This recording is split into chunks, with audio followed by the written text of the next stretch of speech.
Selamat petang, salam sejahtera. Terima kasih karena bersama dengan saya di Nazilin Unity Channel. Petang ini satu pendedahan di mahkamah melibatkan Muhyiddin Yassin benar-benar mengejutkan kita. Ini tentang 4 pertuduhan salah guna kuasa Muhyiddin, lengkap kata TPP. 4 pertuduhan salah guna kuasa terhadap Muhyiddin Yassin adalah lengkap dengan butiran untuk memaklumkan bekas Perdana Menteri itu mengenai kesalahan yang didakwa itu, kata seorang pendakwa raya. Semasa perbicaraan di Mahkamah Tinggi Kuala Lumpur berhubung permohonan Muhyiddin untuk membatalkan 4 pertuduhan jenayah itu, Timbalan Pendakwa Raya Ahmad Akram Garib memperincikan butiran pertuduhan yang didakwa yang akan menjadi notis mencukupi kepada tertuduh berhubung kesalahan yang didakwa dilakukannya.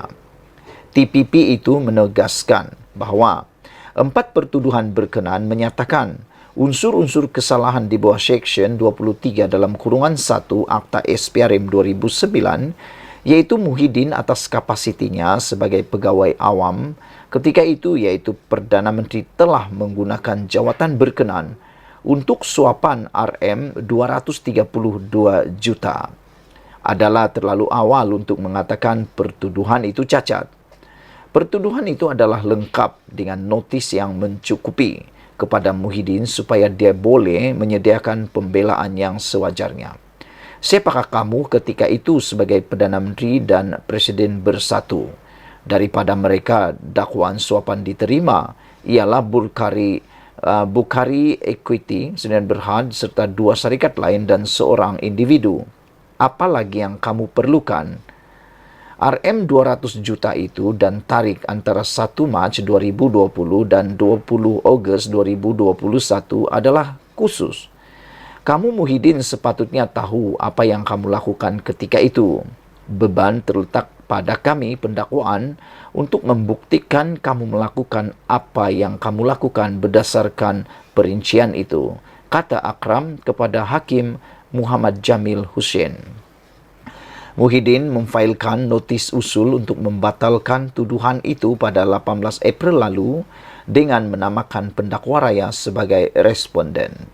Dia yang juga pengerusi Perikatan Nasional PN memohon supaya dilepas dan dibebaskan daripada keempat-empat pertuduhan yang dikenakan terhadapnya pada 10 Mac lalu dan memohon prosiding di Mahkamah Session ditangguhkan. Melalui afidavit sokongan difailkan bersama notis usul itu, dia mendakwa 4 tuduhan adalah cacat dan tidak sah di sisi undang-undang kerana bercanggah Seksyen 152 Kanun Acara Jenayah. Katanya, ia berikutan tiada mana-mana satu pun daripada tuduhan terbabit mendedahkan kesalahan mengikut Seksyen 23 dalam 1 kurungan 1 Akta SPRM. Muhyiddin 75 tahun ketika menjadi Perdana Menteri yang ke-8 didakwa menggunakan kedudukannya untuk suapan berjumlah RM232.5 juta daripada 3 syarikat, iaitu Bukhari Equity Sdn Bhd, Nepturi Sdn Bhd, Mamfor Sdn Bhd serta Azman Yusof bagi parti berkenaan. Dia dituduh melakukan perbuatan itu di Pejabat Perdana Menteri, Bangunan Perdana Pusat Pentadbiran Kerajaan Persekutuan di Putrajaya antara 1 Mac 2020 dan 20 Ogos 2021. Inilah dia, saudara-saudara sekalian, keputusan daripada mahkamah yang mengatakan 4 pertuduhan salah guna kuasa Muhyiddin lengkap. Sekian dulu untuk kali ini. Jangan lupa ikuti terus ulasan daripada channel ini. Kita jumpa lagi. Bye-bye. Selamat petang, salam sejahtera. Terima kasih karena bersama dengan saya di Nazilin Unity Channel. Tak habis-habis Muhyiddin Yassin ni nak tumbangkan kerajaan. Tak habis-habis tumbang lagi kerajaan. Tak habis-habis itu saja yang dibawa-bawa ceritanya. Sedangkan kerajaan pada waktu ini belum pun sampai setahun. Makna kata, kita perlu menghabiskan tempoh tahunan ini selama 5 tahun. Barulah kita nak kata tumbang lagi. Ini yang dikatakan dah tak sabar lagi nak mahu ataupun dah terdesak mahu sangat kerajaan terdesak sangat nak merampas Putrajaya. Kenapa ya? Ada beberapa faktor yang menurut Said Badli, seorang ahli PR yang pernah membuat konten, beliau kata antara sebab Kerajaan Perikatan Nasional terdesak sangat nak rampas kerajaan perpaduan atau nak rampas kerajaan ini, nak tumbangkan kerajaan ini ialah kerana ramainya mereka yang telah pun terpalit dengan kluster mahkamah. Selain daripada itu, mereka juga mungkin mahu supaya kerajaan perpaduan ini tumbang supaya agenda mereka dapat diteruskan. Itu beberapa sebab. Apa pendapat kamu sekalian pula? Apa pandangan kamu tentang keterdesakan Muhyiddin Yassin mahu merampas ataupun mahu menumbangkan kerajaan dalam waktu yang terdekat ini, walhal waktunya belum tiba lagi? Saudara-saudara, Muhyiddin dakwa kerajaan perpaduan bakal tumbang. Yang menjadi persoalan saya ialah dari mana kerajaan ini boleh tumbang? Dari celah mana Muhyiddin boleh tumbangkan kerajaan ini? Perkara pertama yang kita harus tahu ialah, pertama, kita sudah ada undang-undang anti lompat parti di Persekutuan Malaysia. Makna kata, sesiapa yang nak keluar daripada menyokong kerajaan perpaduan Anwar Ibrahim, itu dianggap lompat parti. Kecualilah mereka yang lompat ini melibatkan satu blok ataupun satu parti. Sekiranya parti itu menarik sokongan daripada Anwar Ibrahim, maka itu bolehlah dianggap sebagai meninggalkan kerajaan dan tidak melibatkan undang-undang anti lompat parti. Tetapi, tahukah anda bahawa lompat parti ini bukan semudah petik jari? Bukan semudah petik jari. Kerana lompat parti ataupun menarik sokongan sudah menjadi kejijikan buat rakyat Malaysia. Kalau dulu mungkin langkah Sheraton dan sebagainya tidak ada undang-undang anti lompat parti, maka dengan itu bolehlah sesenang semudah ahli-ahli parlimen menyokong dan menarik sokongan. Tapi sekarang ini mereka hanya boleh menarik sokongan dengan keterlibatan satu parti atau blok pembangkang atau blok kerajaan ataupun blok parti. Dengan itu kita ingin beritahu kepada anda semua bahawa tidaklah semudah itu mana-mana parti mahu menarik sokongan. Contoh yang paling mudah ialah Barisan Nasional atau UMNO. Bukanlah mudah sangat Zain Abidin mau ambil keputusan menarik sokongan terhadap Anwar Ibrahim. Berapa kerat sajalah dalam UMNO itu yang nak betul tarik sokongan. Kerana kalau mereka narik sokongan, adakah itu akan membawa keuntungan kepada Barisan Nasional dan UMNO? Itu persoalan penting. Kalau mereka nak tarik sokongan, nak pindah ke mana? Bergabung dengan Perikatan Nasional. Nanti apa pula ceritanya? Nanti dikata pula, muludah ke langit kena muka lagi. Dah berapa kali dah tarik-tarik sokongan. Silap sikit nanti UMNO pula kena cop. Tukang tukar kerajaan, tukang tarik sokongan, tukang menyebabkan kerajaan ataupun Perdana Menteri tumbang. Itu kan tak elok. Saya fikir itu yang akan difikirkan oleh Muhyiddin, oleh Zahid Hamidi.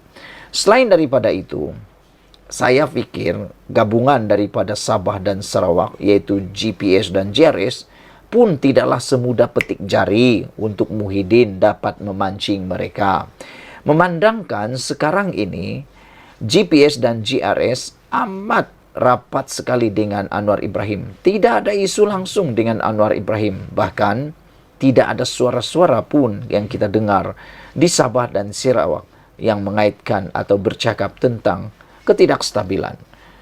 Dan kenapa perlu GPS dan GRS terlibat dalam sengketa yang ada di semenanjung Malaysia? Itu yang pernah dinyatakan oleh Timbalan Perdana Menteri daripada Sarawak.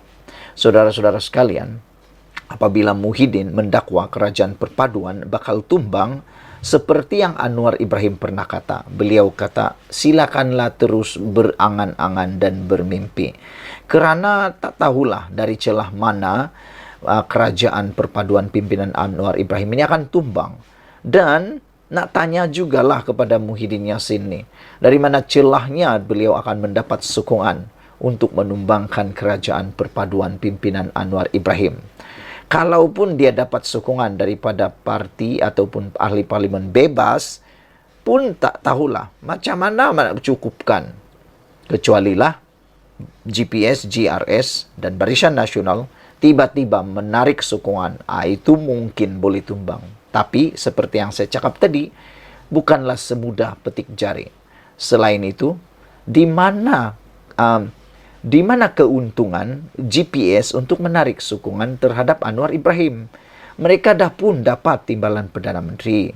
Selain daripada itu, di Sabah pula, kita dah dapat banyak jawatan menteri. Selain itu, banyak MA63 telah pun diselesaikan. Sekarang nak persoalan dia ialah, apa tawaran Perikatan Nasional untuk GRS dan GPS? Kalau tawarannya itu tak sama atau lebih kurang atau tak lebih daripada tawaran Anwar Ibrahim, apa kehebatan, apa kelebihan atau apa tujuannya GPS, GRS tiba-tiba pula menarik sokongan terhadap Anwar Ibrahim? Itu hanya akan membuatkan negara ini sekali lagi dalam kancah kucar-kacir, kancah tak stabil dan membawa kepada masalah ekonomi yang akan berlarutan.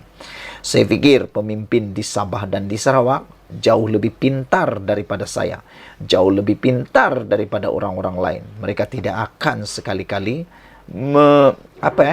menggadaikan apa yang disebut maruah dan juga disebut kepentingan rakyat. Saudara-saudara sekalian, walaupun Muhyiddin Yassin dengan begitu yakin bahawa kerajaan ini akan tumbang tak lama lagi, disebabkan beliau kata ada kacau bilau dan tidak akan bertahan lama. Kacau bilau macam mana pun, ia tidak akan tetap, dia tidak akan juga runtuh kerana adanya akta anti lompat parti. Mungkinkah apa yang Muhyiddin cakap ini akan kembali pula kepada Perikatan Nasional? Adakah Perikatan Nasional yang akan kacau bilau selepas ini? Selepas PRN 6 buah negeri? Kerana mungkin kalah teruk. Itu persoalan dia. Sekian dulu untuk kali ini. Jangan lupa, tinggalkan komen anda, tekan butang subscribe. Kita jumpa lagi. Bye-bye. Selamat datang, salam sejahtera. Terima kasih kerana bersama dengan saya di Nazilin Unity Channel. Anwar kata hari ini, beliau berkata, saya akan jadikan Tun Mahathir tidak relevan. Apa pendapat kamu semua? Adakah anda rasa Tun Mahathir masih relevan atau sudah perlu bercuti, bersara dan tidak lagi mencampuri urusan kerajaan sekarang? Kerana masa Mahathir sudah pun berlalu. Apa pendapat anda?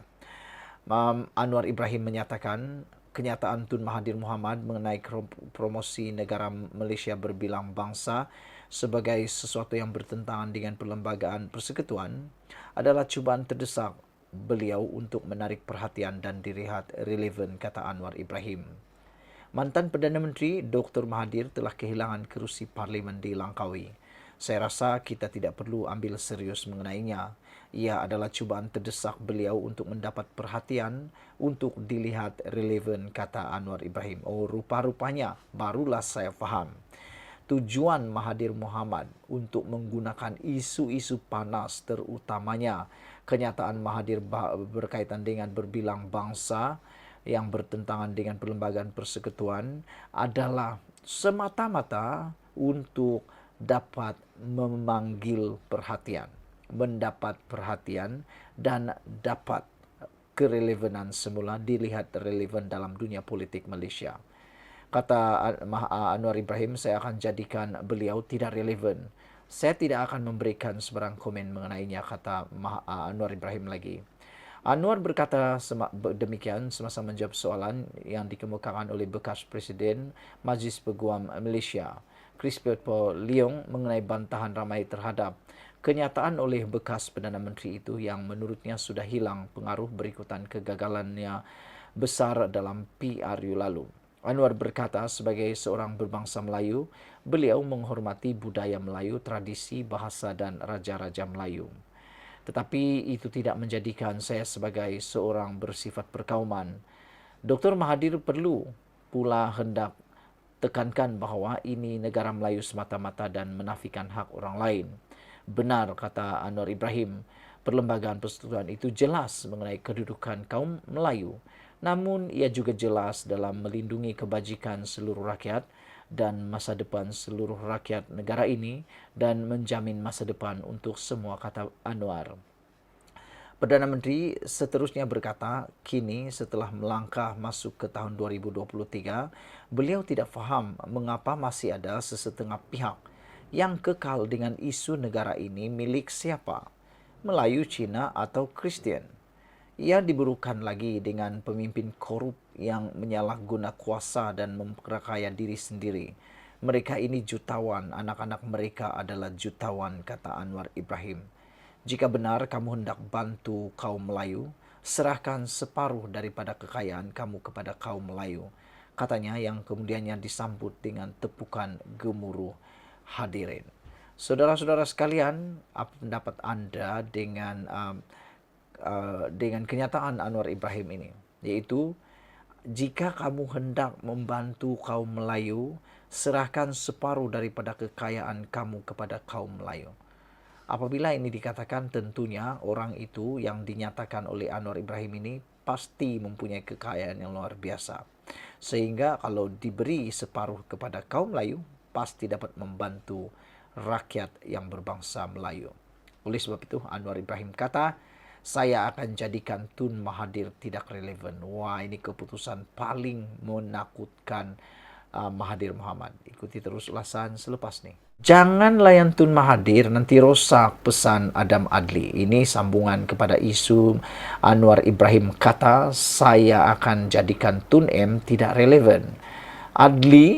Adam Adli mengatakan bahawa beliau menyeru rakyat mengabaikan retorik Dr. Mahathir Mohamad yang mencetuskan kontroversi apabila berkata tindakan mempromosi negara berbilang bangsa bertentangan dengan perlembagaan. Beliau yang juga timbalan Menteri Belia dan Sukan mengajak orang ramai merenung kelakuan bekas Perdana Menteri itu Muktahir ini yang disifatkan sebagai merosakkan kerana selama ini Malaysia diterima dan diwakilkan sebagai negara berbilang kaum. Kita dah selesai dah perkara ini sebenarnya. Begitulah Tun, bercakap ikut kepentingan semasa dia. Kita tak boleh layan rosak kita, katanya dalam temu bual dengan FMT.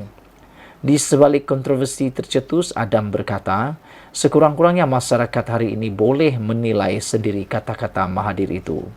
Ini adalah Malaysia. Kata Adam Adli, itu bukan Malaysia. Malaysia rumah untuk semua orang, dibangunkan untuk semua orang. Kita bukan bangsa yang kecil. Kita ini bangsa besar, bangsa Malaysia. Mungkin kita lupa, tapi orang luar sebut Malaysia negara yang berhasil menjaga keharmonian kaum.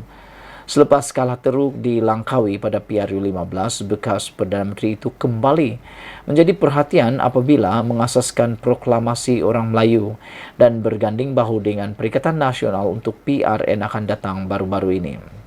Awal bulan ini, Mahathir dilapor memanfaatkan Facebook untuk berkata, tindakan mempromosi negara berbilang bangsa bertentangan dengan perlembagaan, malah mendakwa ia menekankan kemelayuan Malaysia. Kenyataan itu bagaimanapun dikritik oleh pakar-pakar perlembagaan. Saya tak tahu perlembagaan mana dia rujuk itu, kata Adam. Anak kelahiran Pulau Pinang ini tegas mempertahankan idea negara berbilang kaum, masyarakat penuh warna sebagai identiti PKR, meskipun partinya sudah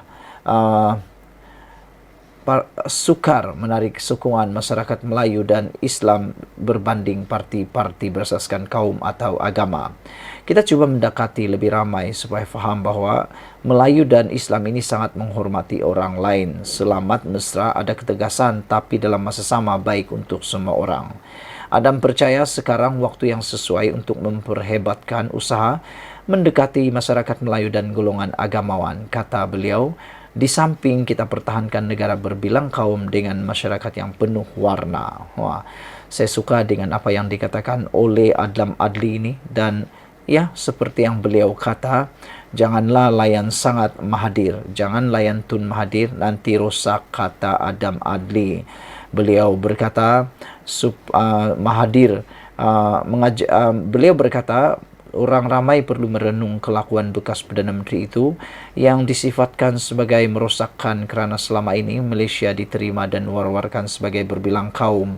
Kita dah selesai dah perkara ini sebenarnya. Begitulah Tun, kata beliau, bercakap ikut kepentingan semasa dia. Kita tak boleh layan rosak kita, kata Adlam lagi. Sekian dulu untuk kali ini. Jangan lupa tinggalkan komen anda, tekan butang subscribe. Kita jumpa lagi. Bye-bye.